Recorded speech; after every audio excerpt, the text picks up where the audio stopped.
Hey friends, this is Zedi Ọসম Jayanta Assam ককাইদেউ এজনৰ লগত কথা এষাৰ পাতি আছিলোঁ কথাষাৰ আপোনালোকৰ আগত বক্তব্য আকাৰে দাঙি ৰাখোঁ বুলি আহিলোঁ ভাল লাগিলে কথাষাৰ আপোনালোকে লাইক এটা কৰিব কমেণ্ট এটা কৰিব আৰু বৈজ্ঞানিক দৃষ্টিভংগীৰে চালি জাৰি চাব কথাষাৰ ককাইদেউজনে কৈছে আমাৰ সকলো মানুহৰ মাজত এটা কথাই মিল আছে জয়ন্ত বাকী একোৱে নিমিলে আনকি 5 ফিংগাৰ্ছ আৰু নিজৰ হাতখনো নিমিলে নট ইকুৱেল কিন্তু এটা আঙুলি আন এজন মানুহৰ লগত কেনেকৈ মিলিব এইটো অসম্ভৱ কিন্তু এটা কথা সমস্ত পৃথিৱীখনৰ মানুহৰ লগত মিলে কথাটো হৈ গ'ল কি মই বোলো কি ককাইদেউ কওকচোন কথাটো আমি সকলোৰে একমাত্ৰ আনন্দৰ পিছত দৌৰি থাকোঁ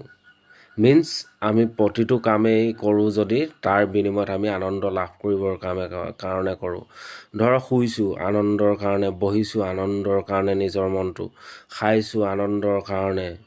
দৌৰিছোঁ কিবাহৰ কাৰণে আনন্দৰ কাৰণে প্ৰত্যেকটো কৰ্মৰ অন্তৰালত এটা কামেই লুকাই আছে আনন্দ আৰু প্ৰত্যেক মানুহে এই আনন্দৰ পাছতে দৌৰি থাকে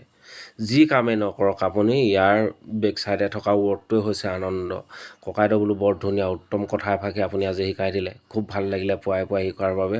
গতিকে অশেষ ধন্যবাদ ককাইদেউ লগতে আপোনালোকৰ আগত শ্বেয়াৰ কৰিলোঁ যদি কথাষাৰ ভাল লাগিলে তেতিয়াহ'লে ভিডিঅ'টোত গৈ এটা লাইক কৰিব কমেণ্ট কৰিব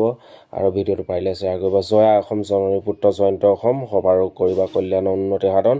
জয় শ্ৰীৰাম বোল্লা সকলোৰে মংগল কৰা বাই বাই